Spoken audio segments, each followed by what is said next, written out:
This is chapter 5, problem number 8. How large must be the coefficient of static friction be between the tires and the road if the car is to run a level curve of radius 125 meters at a speed of 95 kilometers per hour? What does that mean? Let's see what the question asks for. Okay, so on the flat ground, a car is moving like this, traveling at 95 kilometers per hour. The radius is given, is 125 meters. Okay. If the car keep running around, let's say in a snow day, if without any friction, can a car run around like this? No. Once it sees the ice, it's gonna go this way. So what makes it can go round and round? Because there's friction over here. Okay, so centripetal force, that is the one pulling it toward it, must be equal to the friction in order for this one to be able to go around in a circle. Otherwise, in a snow day, it's going to go out of the road. Okay, so there are two different formulas. The first one is acceleration. Centripetal acceleration is equal to v squared divided by r, where v is the velocity and r is the radius. The second magical formula for this one is friction. Friction force, it is equal to the coefficient of the friction times the normal force.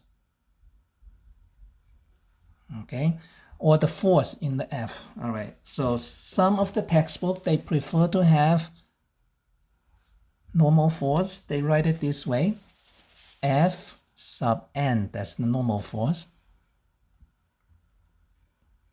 Let me explain what this means.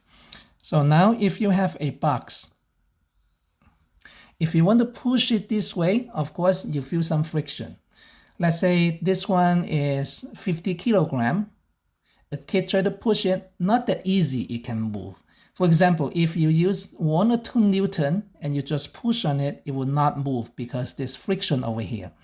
That means you have to have large enough force to push this object in order for it to move. There's a critical force, and that critical force is equal to, it should be proportional to the weight. If you have heavier weight, for example, if somebody else stand on it and push it down, then you need a higher force in order to push. So in this case, friction is the one holding it. Friction force, it is equal to the coefficient, the friction coefficient times the normal force. That means the weight plus any force on top of it. So that's the normal force. This one, it depends on the material. The coefficient of static friction depends on the material. For example, if this is ice, then it would be very small. Sometimes we call that 0. If it's very rubbery, okay, it should be very high. So you keep pushing it, but it cannot move that easily. So this number is very important, okay? All right, let's get back to the problem. Okay, so the car is moving in this circle. Okay, we just look from this is a side view. So it's moving in a circle. All right, so we know that the force the centripetal force should be equal to the friction. Okay, let's see. So we're asking to calculate this one. Okay, normal force. How do we know what the normal force is? Normal force, when the car sitting over here, let's do the free body diagram. Over here, it will be mg. It will be the same as the normal force. So normal force is equal to mg. Okay. All right. So let's look at what is the centripetal force. Centripetal force is equal to F times acceleration.